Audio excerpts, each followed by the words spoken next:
Our words of wisdom this morning. First of all, Ecclesiastes 3:1-8.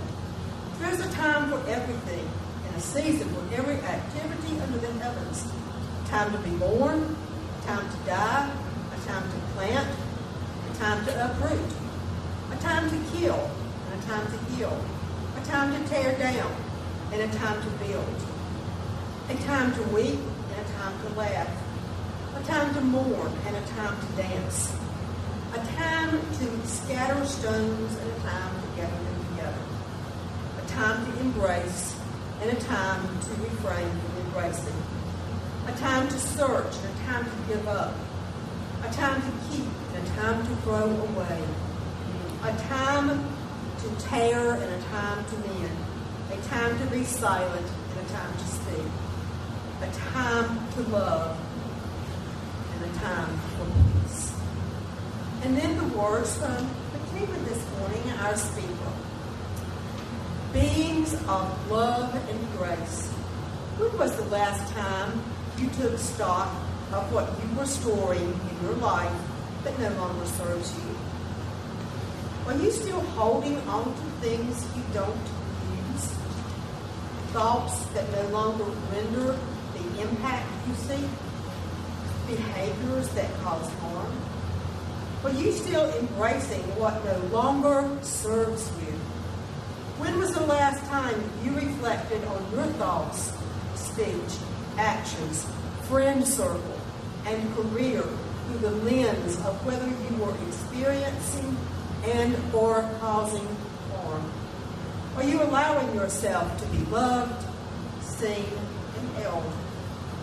You're invited to practice checking in with yourself to learn what you may be holding on to that causes you and others harm.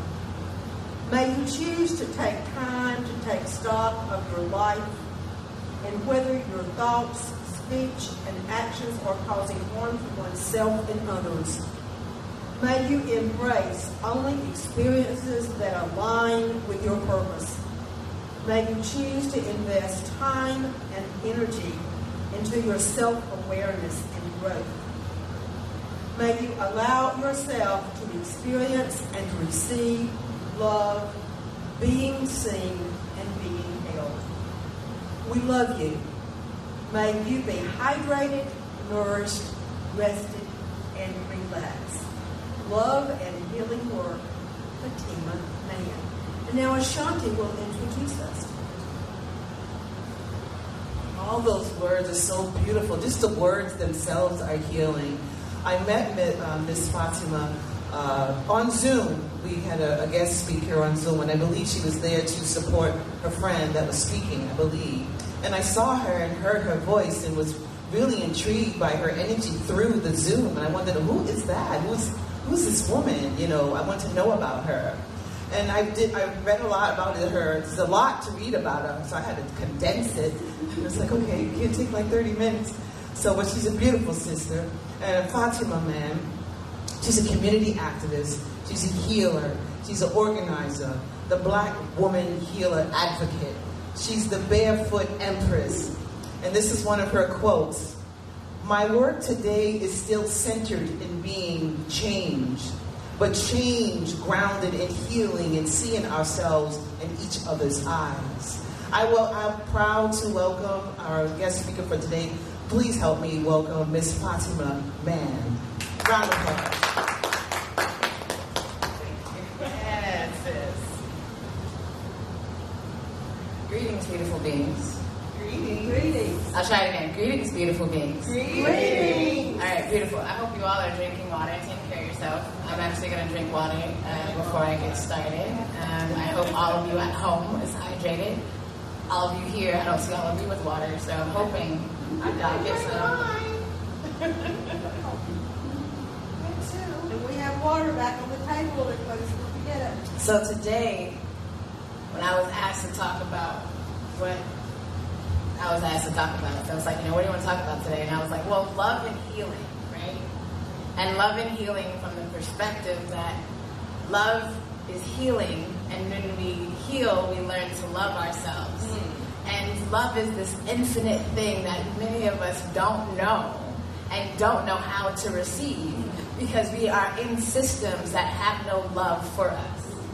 And because we're in systems that have no love for us, then we also are in systems that have no healing spaces, so that we are all out here receiving toxic energy and calling it love. And then not only are we receiving toxic energy, we are then giving it, because we can only give what we receive. Right. We can only give what we have. Right. So what is love, and then what is healing?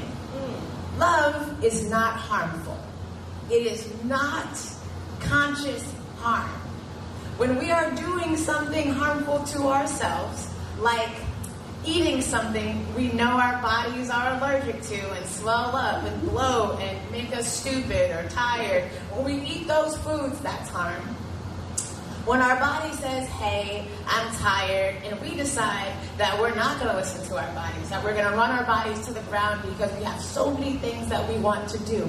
We are placing harm on our bodies, but many of us will say that we love ourselves as we're out here in these streets, dehydrated, tired, hungry, and if we are eating, we're not eating things that our body are like, please, yes, thank you. We're eating things that bring us comfort and convenience. And we're calling that love. It's not. But we've been conditioned to believe that it is. Because again, all of the systems that we participate in are harmful. In the United States, and this here in America, all of the systems are harmful. So the systems that created religion, harmful. So where we go to get love, right, from God and all these different spiritual practices are built with harm because they usually come with capitalism, and capitalism is harmful. Talk about it. There's no healing in that. So when we start talking about love, it's like, okay, so are you loving me from this eyes of the divine, the love of nature, the love that gives us everything that we need, the love that's abundant, the love that doesn't judge, the love that's unconditional, the love that says, I will see you, be with you, hold you, allow you to be all that you are. Is that what we're doing, or are we doing what society says love is supposed to be? Like, dates and objects and things in which you have to get a receipt for. Love, there's no receipts for love. God ain't out here clocking how many times God has loved us and then saying, all right, so you got to owe me back something because I loved you. That's not God.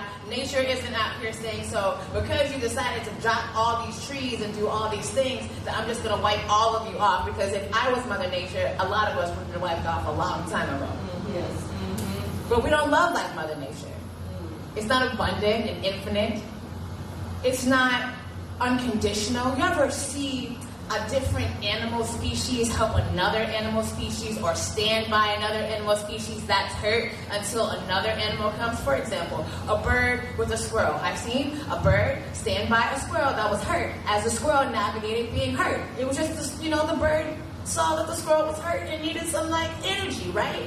I was like, what if humans were more like birds and squirrels? The bird's not saying, well, you're not a bird, you don't have no feathers, so I'm just going to leave you here to suffer alone because you're not the same as me. You can't fly, so I'm just going to leave you here. That's not what nature does. Nature actually stays and holds space. Unless, it's nature, something's going to eat the other thing, because a scorpion's a scorpion, right? Everybody know that story. But most times, human beings, we don't love ourselves, so we can't love anything else that is different from us. So we say, okay, I love me, right? I love me so much that I continuously put myself in situations that are harmful, knowing that it causes myself harm. And then I don't invest time and energy into healing the wounds in which I caused myself. I want to blame everybody else because we live in a society that says, look at everything else but ourselves. But is that healing? Is that love? Is that God? No. Because every prophet in every spiritual practice went off and sat with God. They took some time to be with themselves, God, and nature. In every story, in every religion, there's people, there's beings that go off into the beginning and the end. That was nature. God created, in the beginning, God created nature. It was earth first. Everybody knows that. No matter what you believe in. If you believe in science, the dust of the earth came before the dust of the human beings. But we don't ever want to go to the earth to get what we need. We always want to go to man because we were conditioned to love man over ourselves, which is God. Because we were created in God's image.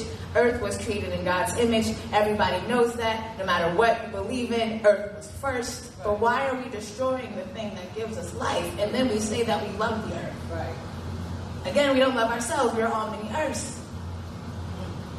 How many times have we not invested in ourselves because we're a mother or a daughter or a lover or a friend or a sibling or whatever title you want to say comes with this box that says that you can't really love yourself unconditionally. You have to love yourself in the box of being a father, of being a husband, of being a partner, of being a boss.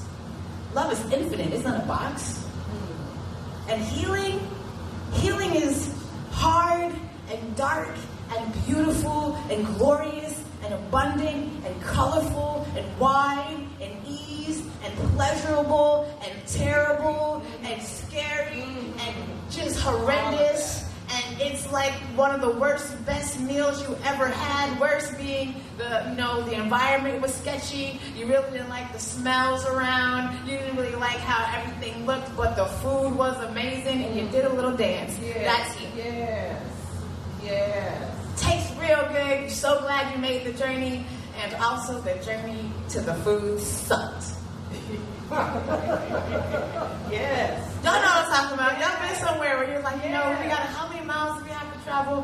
Where do we have to go? And then somebody said, it's worth it, it's worth it, it's worth it. Like, but is it really? Like, is it really worth it? And then you put the food in your mouth and you close your eyes and you realize it was worth the trek, it was worth the journey, it was worth getting lost, it was worth getting cussed out because, you took the wrong turn. It was worth it. And you want to kiss the chef because you just like, thank you. That is healing. Healing sucks. And it is beautiful. And it's a lifelong journey. But healing, we talk about it from this really grandiose space. And I like to talk about it from trauma. See, right? We all have trauma. We live here in this country. We're all traumatized. And because we all have trauma, I believe trauma are like scars. So every time you receive a trauma, you get a cut, right? And it's up to us to heal the cut, to allow the cut to mend and do the work and, take care of the cut. And there will be a scar after, but you healed that wound, so you healed that trauma. It's now to move on to the next cut. Right. We're not conditioned to see our traumas and things as things that heal and we can move on from. It leaves a scar, but you can move on from it. You ain't got to live in the scar. The scar isn't always there. Sometimes your scars heal and they actually go away. Sometimes scars stay forever. But it doesn't mean that it hurts the same way. It doesn't mean you were cut and it's open and you're bleeding everywhere. That is what healing does. It allows us to mend the wounds of our trauma. And many of us don't want to do that work because it sucks. Hard.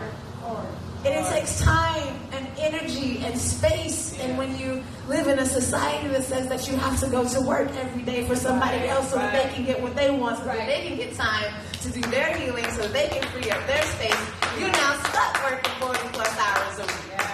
Talk about it. And you can't think about yourself. Who do you think about? The person who's paying you that 9 hours a day, and then on the drive or the commute to that place that you have to go 9 hours a day, you thinking about what you're going to do when you get there, or what you didn't do when you left your house, or what you need to do when you get off. And then when you get off, you're decompressing and trying to figure out what you're going to feed people, if you're going to eat it all, what you're going to do to... When do you get to say, what do I want? How am I? What do I need? Am I okay? Loving yourself enough to ask those questions, because I'm pretty sure you ask those questions of other people that you love, right? Of your loved ones, you make sure that you check in on them. You ask them, how's your head? How's your heart? How can I help you? But half the time we dare not ask ourselves the same question, and then we mad because we don't have the results and the impact that we're seeking. But you didn't give it to yourself. Loving ourselves means taking time to heal ourselves. Because hurt people. And a lot of people in these systems are just hurt people. So these systems suck because hurt people are working in these systems and not loving themselves enough to heal. And we're not loving ourselves and each other enough to create space for communal healing. Because we can't heal just by ourselves. That's right. I mean, we can go to the mountaintop. We can sit under a bodhi tree. We can meditate alone. We can do all that. And also, though, coming back into the group and then healing together also has to happen. It's just not one or the other. We live in this world of or. It's and. And. Love and healing. We be like, ooh, I love myself. Okay, but are you healing yourself? Right. Yeah. Talk about it. Oh, I'm healing myself. Are you? Do you love yourself? How are you healing yourself? Are you healing yourself in the way that aligns with your purpose? Or are you healing yourself in the way that society says healing has to be? If you're in a certain body, if you make a certain amount of money, if you look a certain way. That's not healing. Healing is what aligns for you and your reflection and that thing that looks back at you. Healing is you saying, what do I need? How do I need it? And then giving it to yourself. Mm-hmm. Loving yourself enough to stop hurting yourself.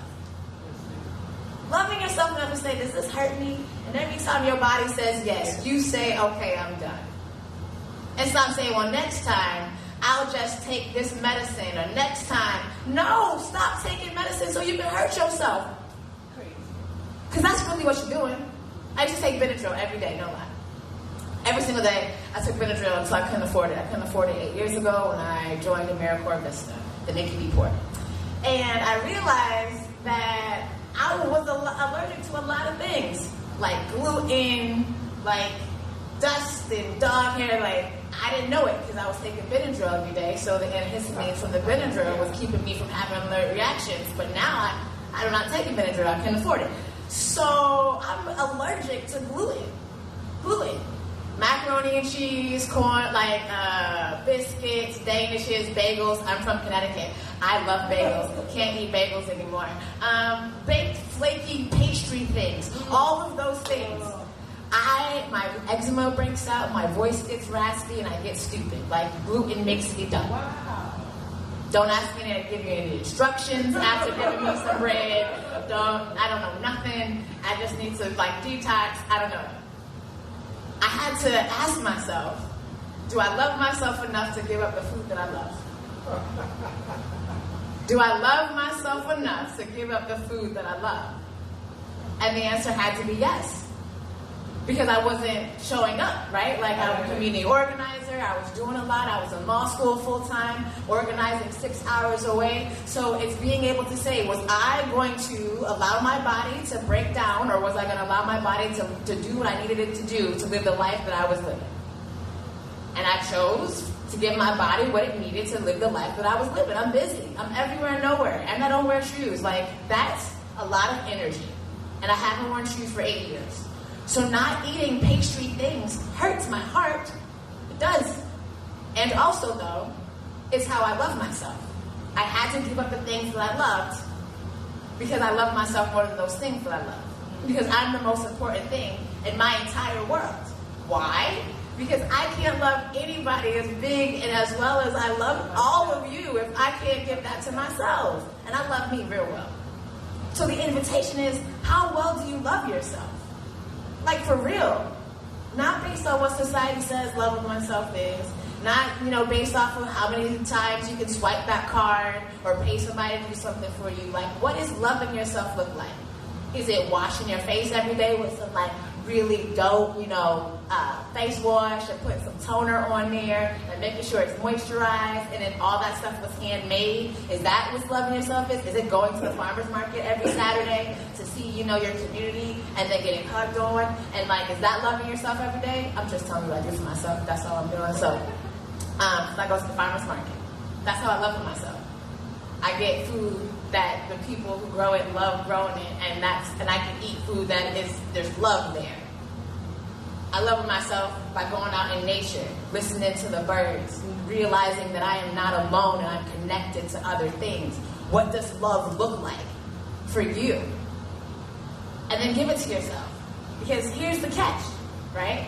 Everybody wants love, but they don't want to give it to themselves, and therefore if you don't give it to yourself, you don't learn and practice how to receive love, and a lot of people don't know how to receive love, and everybody wants it. Everybody wants to be loved, but when someone comes and loves you, like loves you, not what you do for them, not how you look, not how much money you make, not because you remind them of something, but just because of who you are, what you give them by looking in your eyes, the way that you talk, how you walk, just your pure existence. If you don't love that about yourself, then how dare you believe that you can receive that kind of love from somebody else? Because you're really just going to fight that person, those people, that community. Every time somebody wants to show you love, care, nourishment, you'll fight them because it's new. You never received it. No one really loved you. But we're all lovable. We're all enough. And most of us don't take the time to give ourselves all those things. And so when someone says, you don't love me well, we get mad. But if we look at ourselves, we don't love ourselves well. We haven't put time into healing ourselves, into asking ourselves, what's going on? Who am I? What do I want? And not the I from what society says, my family says, but me. What's that voice in your head, that passion in your heart?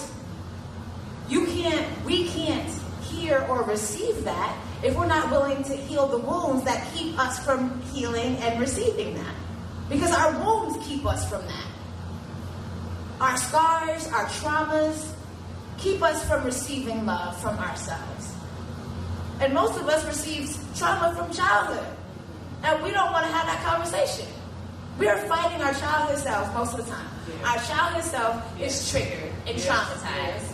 And then it wants to come out and respond. But you are not 7, you are 36, you are 42, you are 55. But the 7-year-old in you that has been traumatized and is yet to be seen or held or felt is having a temper tantrum. And you have yet to just show that 7-year-old love. Yes.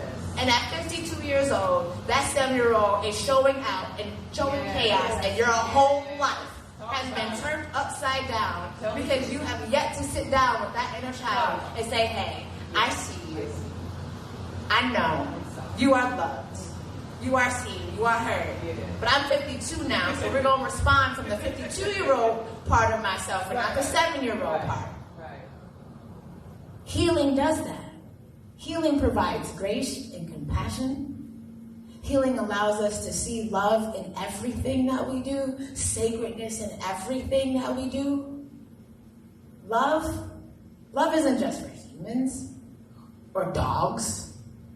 Love is for the worm that is crossing the sidewalk and may need assistance because the sidewalk sucks in the summertime and it's really, really hot and they just be trying to get to the other side. Love is stopping and getting a twig or a piece of grass and taking it over to the grass. Why? Because if you were that worm stuck on an asphalt, frying, and there was something that could help you get to something you would want it. Yes. Amen. But that's what love is. Yes. But if we can't love ourselves in that way, then we can't even love a worm. Loving a worm is like, what is she talking about? Loving a worm. I took my shoes off and I realized how selfish humans are. Everything that humans create are for the betterment of humans and no other living creatures. We build things for the betterment of human beings, and those things that we build destroy the homes of other living beings. And we say that we love nature, we say that we love all these things, but we are allowing the destruction of nature. What is love? I took my shoes off. Asphalt sucks. Pavement sucks. People take their dogs out in 100-degree weather or 90-degree weather in the summertime, and asphalt. All those people suck. All those humans suck. Yeah. No.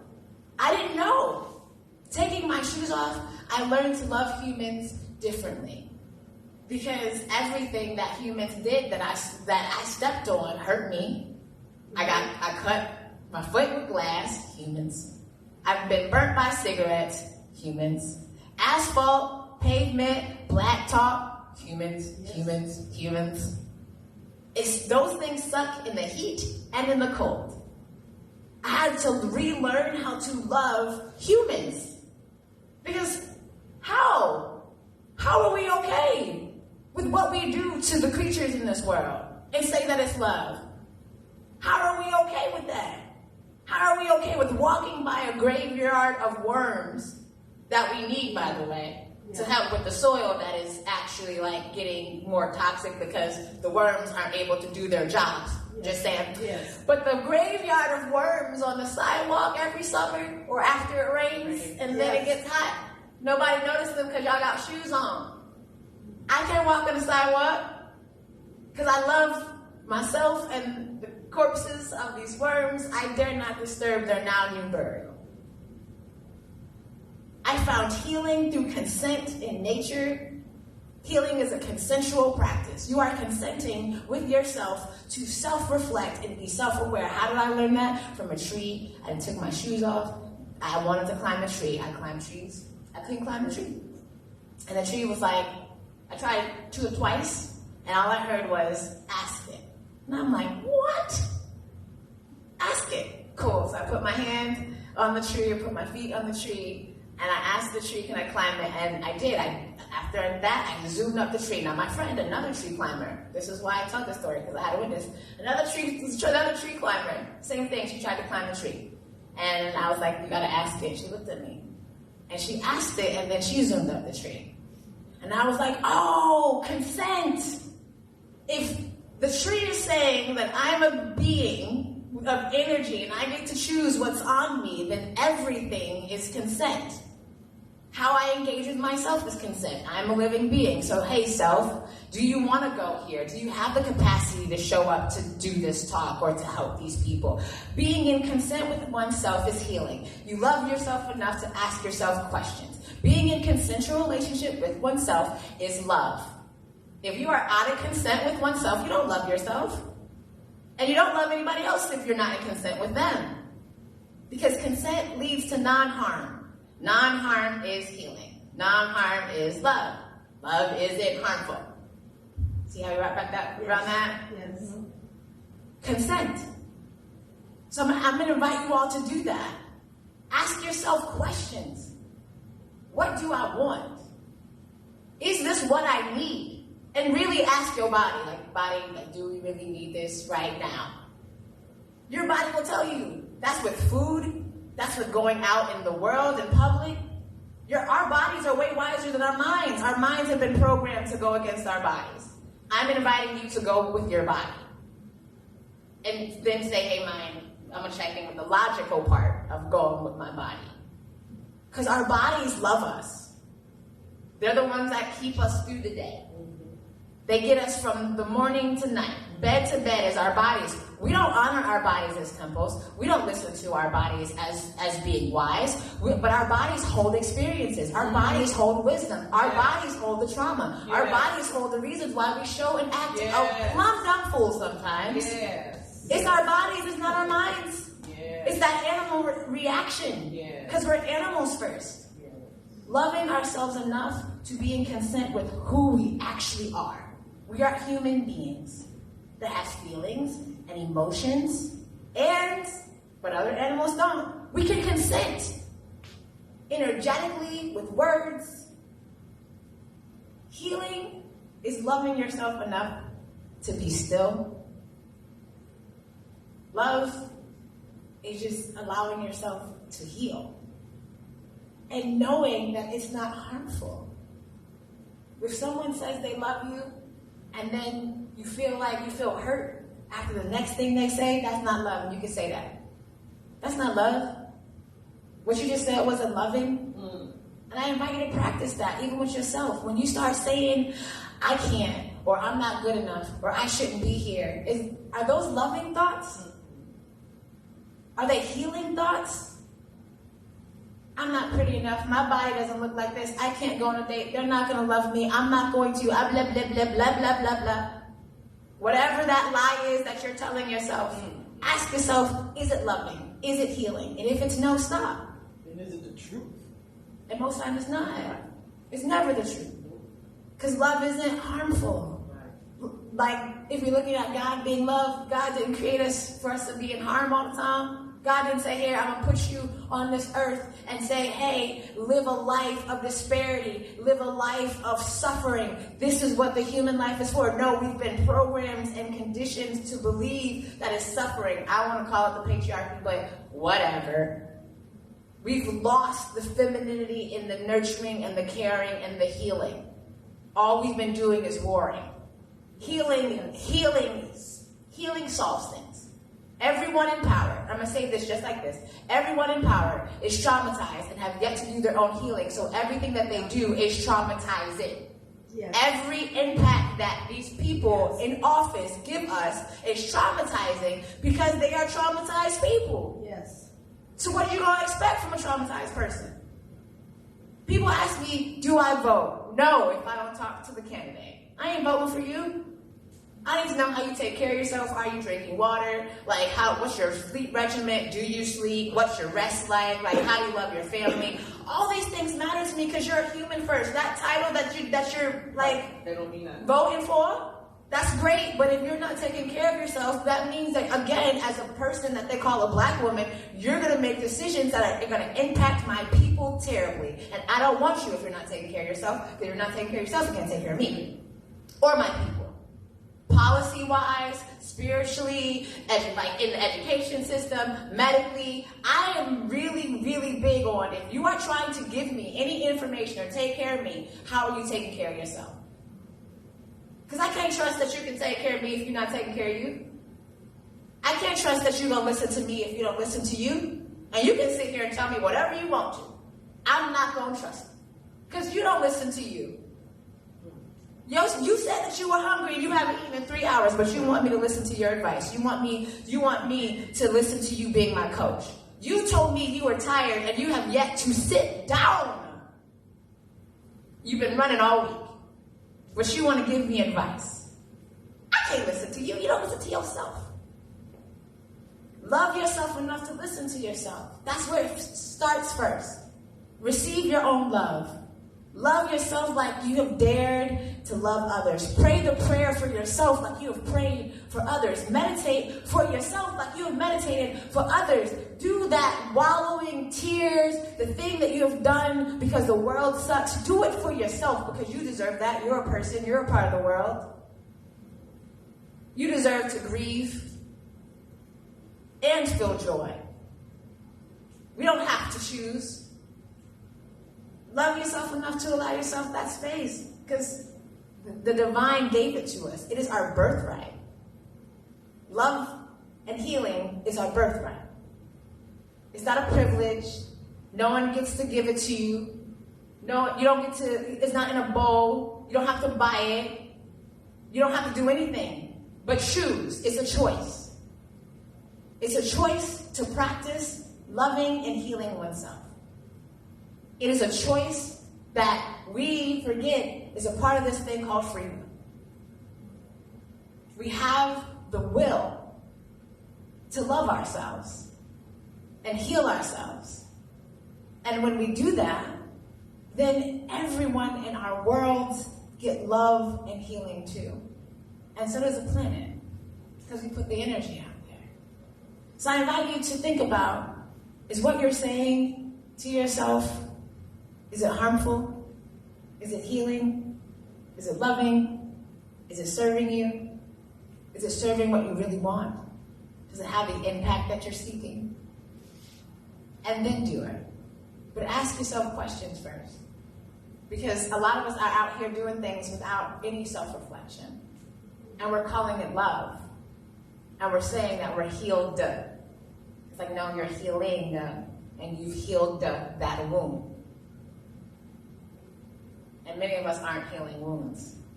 We like the idea of it, but we don't want to do it. So I invite us to do the practice. Practice loving in your speech, in your thoughts, in your actions, yourself. And when you catch yourself, have grace and compassion, and then offer loving words. Because we are all enough. We are all loved. We are all seen. And we're all breathing the same air on the same planet, which allows us to know that we are not alone. So love yourself. Heal yourself. There's no charge. It's for free. And And thank you all for listening. So y'all hear that?